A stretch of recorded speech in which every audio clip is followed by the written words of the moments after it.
Well, good morning, everyone, and welcome to the Foundry on the last Sunday of Advent. One of our band this morning said, "Oh no, this time next week, Christmas will be over." Some of you might be going, "Yay, this time next week, Christmas will be over." So wherever you fall today, welcome. We are glad that you are here. My name is Josie Barton. I don't know if I said that already. I'm sorry. And I want to just share some sage words of wisdom about the Christmas season today, all right? Christmas time is here. Happiness and cheer. Fun for all that children call their favorite time of year. I know, it's the poet Vince Guaraldi, or I don't know, someone on the Charlie Brown team who wrote those words. Some other words of wisdom that really describe the Christmas season come from the one and only Stevie Wonder, who talks about Christmas like this: candles burning low, lots of mistletoe, lots of snow and ice everywhere we go, choirs singing carols right outside my door. Whoa, that's what Christmas means to me, my love. And one more phrase from Elvis, because who's more sage and wise than Elvis himself? Why can't every day be like Christmas? Why can't that feeling go on endlessly? For if every day could be just like Christmas, what a wonderful world this would be. I love Christmas music. I really do. Katie, when you were talking, I was like, yes, Christmas music is the best. In my house, when I was growing up, we were not allowed to listen to Christmas music until Thanksgiving morning. That's how my mom would wake us up on Thanksgiving morning. And I was at least 28 years old before I realized that I was a fully grown adult and I could listen to Christmas music anytime I wanted to. So I went a little crazy, started in September for a couple years, but now I phase in Christmas music throughout the month of November, starting November 1st, and then I really go for it post-Thanksgiving. I know that's controversial, but that's what it is. And it's because for me, Christmas music evokes that Christmas feeling, right? That warmth and the magic and the joy. Like somehow when I'm listening to Christmas music, all is right with the world. Colors are brighter, people are happier, there's just more love and joy to go around when Perry Como or Frank Sinatra is crooning to me in the background. But the problem, obviously, with Christmas music is that all songs end, right? I'm only in the car for so long every day. Or there are only so many times I can make my kids do a dance party to rocking around the Christmas tree before reality sets in, even during Christmas time. Because while I'm using Christmas music to try to transcend reality, everything else in life is conspiring to bring me back to it. And I think what Christmas music does for me and what Christmas traditions in general do for other people is to point us to the sacredness, the beauty, the set-apartness of the Christmas season of Advent. I think that's why that debate about when we should start decorating for Christmas exists, because people want to know that there's a start and there's an end, a specialness to this season of hope and peace and joy and love. It has to be a season if we're going to celebrate it right. If we celebrate it for too long, then it won't be special anymore. But the problem with seeing Christmas time as only a sacred season is that we often think that it needs to be a perfect season. If it's not perfect, it's not right, and we've somehow missed the mark. The series that we're going through this Christmas at the Foundry, called Honest Advent, is based off of a book by someone named Scott Erickson, Scott the painter, and he describes that kind of over-sacredization of Christmas, or that aim for perfection, that need for Christmas perfection, like this. He says, "My only problem in the process of making something like the Christmas season sacred is that we usually cut out all the really human stuff that is equally a part of these divine happenings." Because Christmas is sacred, of course, but Christmas was also really, really human. I don't know about you, but at Christmas, I stuff my brains full of music and classic films, and my belly is full of cookies. I don't have bellies, one belly full of cookies, and my tree full of gifts, just to try to forget for a moment the reality of what it is to be human, right? We create this perfect, sanitized aesthetic for the sake of the perfection that we long for. But the problem is that the picture we aim for at Christmas is at odds with what we know to be true of life in the rest of the year, that life is a mess. Sometimes we're afraid to admit that at Christmas. If we admit it, maybe Christmas won't be special anymore. But the fact is, we need to confront and embrace the mess, to confront and embrace all that our limited bodies and our humanity mean in order to really be able to fully celebrate Christmas. So today, that's what I want to talk about, how God with us, Jesus as a baby in the manger all those years ago, God taking on a human body, submitting himself to human limitations, how those things can help us confront the mess that we live in, look it square in the eye, to admit that it exists, and then how he can comfort us in the mess that we live in. So first, let's talk about how God with us helps us to confront our mess. I have these two nativity scenes set up in my home, and one is the one that was in my home when I was growing up. It's your classic porcelain baby Jesus with like the gold halo around his head and sweet, clean animals. Mary's in a blue gown and a white headdress, clean and beautiful. Somehow she's blonde. I don't know how that happened, but there are some issues with that nativity, but it's there for the sentimental value. The second set that we have is one that Trevor and I purchased when we were, after we got engaged in Honduras, but before we moved back to the States. So the figures are all dressed in traditional Central American clothing, and I like how it looks a lot more, but it still depicts the scene kind of like something from Silent Night, right? All is calm, all is bright, heavenly peace. Mary's hair is like perfectly braided and she's well rested, and Joseph has like a brand new, neat, clean coat on. You know, it's all just so perfect. And the reason that these two nativity scenes that were created in completely different generations are really so much the same is because there's not another option. You know, no one is selling a nativity of a disheveled Mary with her hair falling out of a bun, of Joseph green with nausea or weak with anxiety, of Jesus's face scrunched up and wailing post-birth, like to the point where you can't even really tell if he's cute or not because he's doing such weird calisthenics. Like no one sells that nativity. It doesn't exist. But I've had the honor, the privilege of giving birth on 3 separate occasions, and I just want to tell you that neither of those nativity scenes are anywhere near accurate when it comes to what it takes to bring a life into the world. Those scenes that I just described are kind of like this picture. Oh, aren't we cute? A sweet, happy little family with a rosy-cheeked, calm baby. We even have the sacred glow above us. Thank you, University of Maryland Medical Center. But what this picture and what those other nativity scenes don't show are the truth of what it took for this moment to happen. So I want to show you what labor really looks like, the G-rated version. Okay. This is me in early labor. It hurts. It's just not fun. I wasn't even having contractions that were that bad at this point. But this is the moment in labor where you're realizing, okay, like this thing that I've waited 9 months for, it's here, it's happening. When I leave this hospital, I'm leaving different than I came in, right? I think about Mary, you know, the first contraction she must have experienced going, okay, this is it. Like, this is what I've been waiting these 9 months for. In the next picture, first, I just want to point out that this is my husband. The reason we have these pictures is because my husband thought it would be funny to take pictures of me in labor in my last pregnancy. So you can judge him or applaud him, whatever you want to do. But there I am in the background. My contractions were slowing down, and so the nurses sent me to walk up and down the halls. And when you get hit with a contraction when you're walking, the pain is so intense, you have to stop walking. There's nothing else that you can do. And in the next picture, it's the same scene, except I know he's taking a picture, so I'm trying to block him out because all you want to do is focus on that moment and get through that second of pain.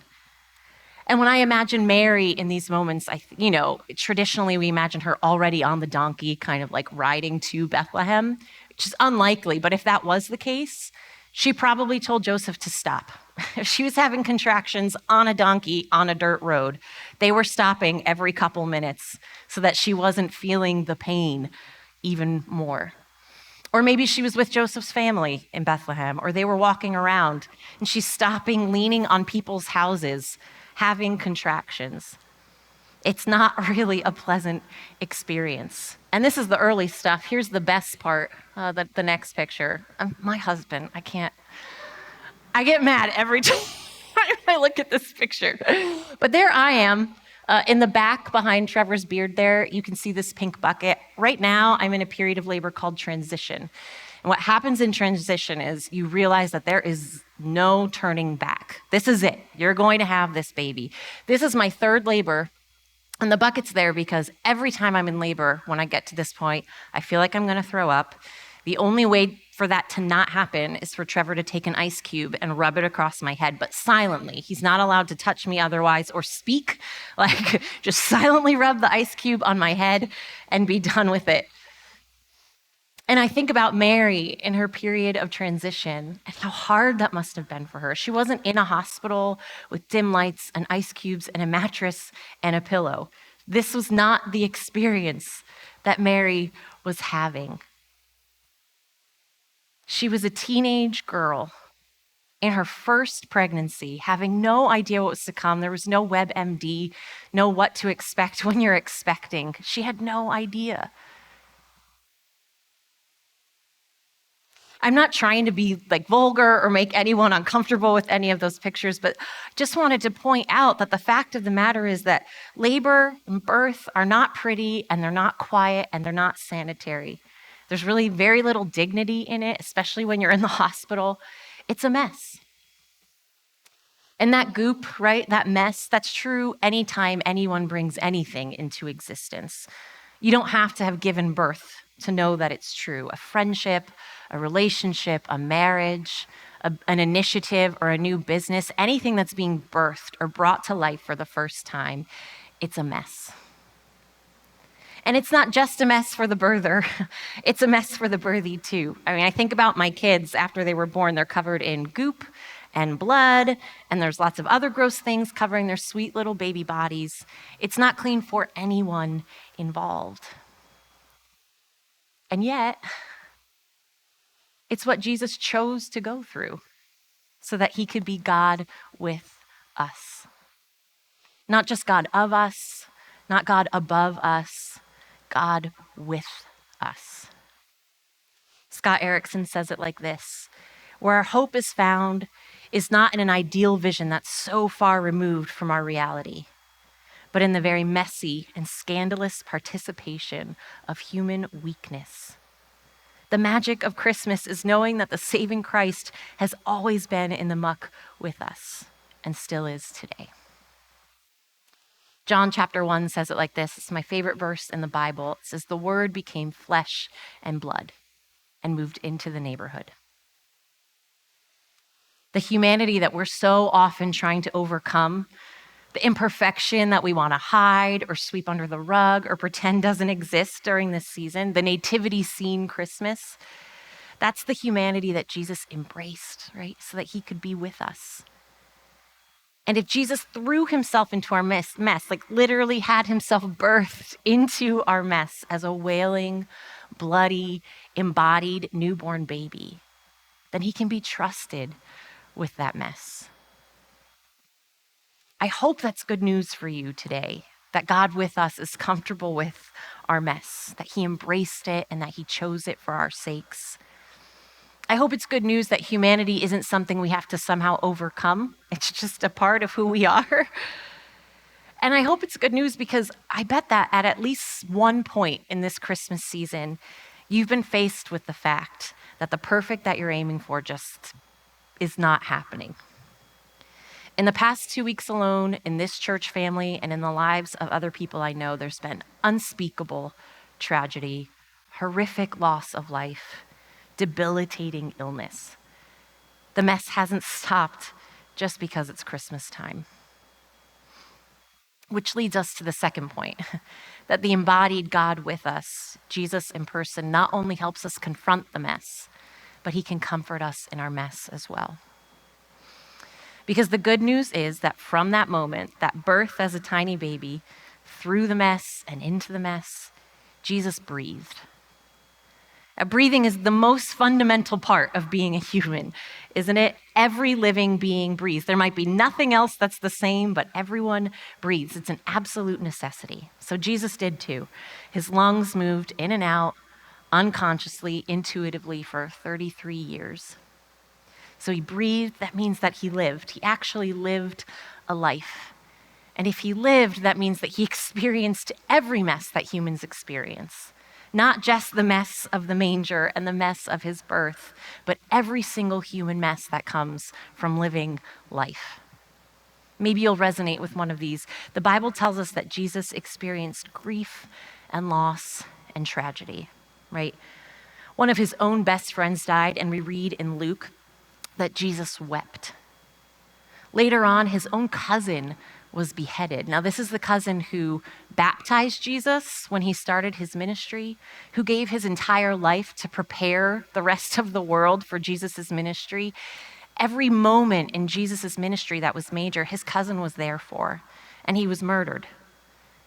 And we read in Matthew 14 that when Jesus was told of John's death, he withdrew by boat privately to a solitary place. He had to mourn and be alone. Or maybe you resonate with the idea of Jesus experiencing rejection. As a child, after his birth, all we hear about Jesus is that he grew in wisdom, he grew in stature, so he got tall, and he grew in favor with God and man. So people liked him. People thought Jesus was great. Oh, you should be more like Jesus. Like, that's what the Bible tells us about him. But once he starts in on his ministry, in the books of Matthew, Mark, Luke, and John, we hear countless stories of people who turn away from Jesus, who don't believe Jesus, who try to capture and kill Jesus. He faces rejection constantly. Jesus also experienced angst. In his last breaths, Jesus felt utterly forsaken. One of his disciples who had been with him for 3 years had literally betrayed him. Jesus was on the cross because someone had betrayed him. 10 others had run away and were literally locked in a room, afraid that they were going to be next. And the one who kind of sort of followed, like stood at a distance, openly denied that he even knew Jesus 3 times, as Jesus was in his worst moments of his life. And then on the cross, he cries out, "God, my God, why have you forsaken me?" Those are just a few of the human messes that Jesus experienced, that he was subject to after he chose to be human with us. He was misunderstood. He felt anger. He felt temptation. Literally every mess that people feel, Jesus felt it too, because Jesus was a person. He was born as a person, he breathed as a person, and he lived as a person. He wasn't immune to the pain because he was God. It's so hard to understand that sometimes. His coming as God with us was injecting himself into the pain of what it means to be human. Why would he do that? It's a great question. In 2 Corinthians chapter 1, we find that someone who has lived like that, lived a life, is able to comfort other people who are in the midst of living a life. 2 Corinthians 1, 3-5 says this: He, Jesus, comes alongside us when we go through hard times. And before you know it, he brings us alongside someone else who is going through hard times so that we can be there for that person just as God was there for us. We have plenty of hard times that come from following the Messiah, but no more so than the good times of his healing comfort. We get a full measure of that too. A full measure of God's comfort. In the story I mentioned before about the murder of his cousin John, Jesus withdrew to be alone. He was on a boat, he was going across a lake, but the crowds followed him, as they do. And Matthew 14 tells us that when Jesus landed and saw a large crowd, he had compassion on them, and he healed their sick. Jesus needed comfort in his own messes. He had to mourn. But his own messes also then spurred him on to comfort and heal and love other people.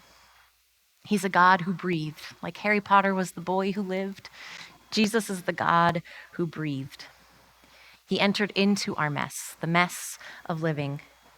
And that's why he's uniquely able to comfort us in the mess that we're inevitably facing this season, whatever it may be. So, what does all that really positive stuff have to do with us this Christmas? What does it mean moving forward? Well, I want to offer humbly some potential next steps. The first would be to confront the mess. You might be someone sitting here this morning who can really make the season feel perfect, who's organized and disciplined and put together, and that's awesome. I don't understand that, but it's fantastic. But I think sometimes for people like that, it can be a struggle to look inside and realize that even though you can control the outside and make it look perfect, there's still mess on the inside that needs to be dealt with. Or you might be more like me, someone who a mentor once described as a hot mess mom. And the hard part about confronting mess for me is that I get distracted by all the surface messes, like the fact that my kitchen and my car and my playroom are actually dirty and I can't get them clean. So I can totally ignore the deeper messes that are going on in my own heart or ignore what's going on in the lives of people around me. Or maybe you're here today and you're just like, I don't think things are that messy. Is there really mess at all? If any of those things describe you today, maybe your first step is to pause for a moment in this season and be willing to confront the mess. Just as Jesus was willing to do that for our sakes, we can do it as well. But maybe you're face to face with mess right now. Like there's no avoiding it, even if you wanted to.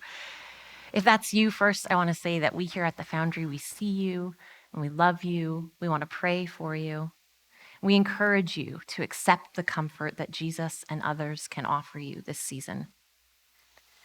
So with each breath you take, try to remember that the spirit and the breath that Jesus breathed was breathed for you, so that he could be God with you as you're struggling and crying and suffering.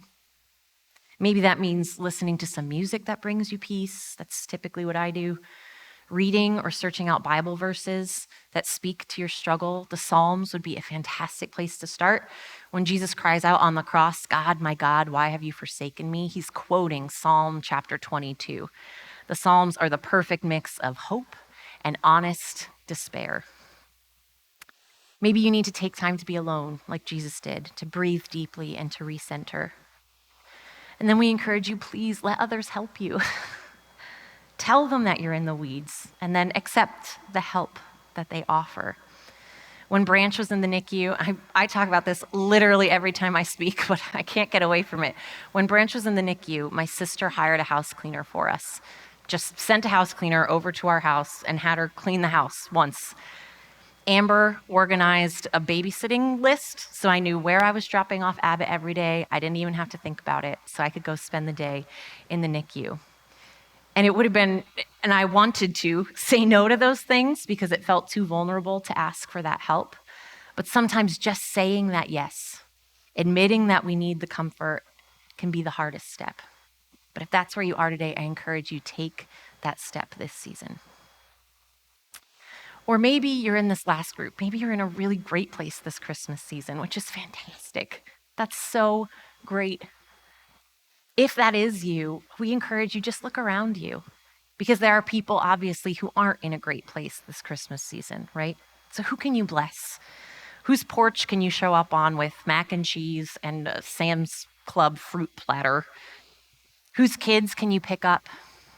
Whose dog can you watch as they have to travel unexpectedly? Or whose bank account can you bless because they're out of work and struggling to make ends meet? Or maybe the question is just, whose hand can you hold and silently weep with? This one is the hardest for me. I'm terrible at looking what other people are at what they're going through and being able to figure out what they need. But 2 Corinthians is pretty clear that one of the few benefits of the messes that we face in our life is to eventually use them to lighten the load of other people. So if we're in the position to do that this Christmas, let's try. Scott Erickson says this: "The sanitized brand that we've created to celebrate Christmas aesthetically suggests we can only experience God with us by cleaning up all of life's messy details. When everything is perfect, we'll get that Christmas tingle. But what we see through the details of the birthing process is that the Christ story is actually about a God who brings salvation into the world through all those messy details." Jesus came into our mess to show us that he's not afraid of it, and then to be able to comfort us through it. What a gift. God with us in this Advent season. So just as I started with lyrics, I want to end with lyrics today to one more song. It's a carol called It Came Upon a Midnight Clear. All ye beneath life's crushing load, whose forms are bending low, who toil along the climbing way with painful steps and slow. Look now, for glad and golden hours come swiftly on the wing. Oh, rest beside the weary road and hear the angels sing. Amen.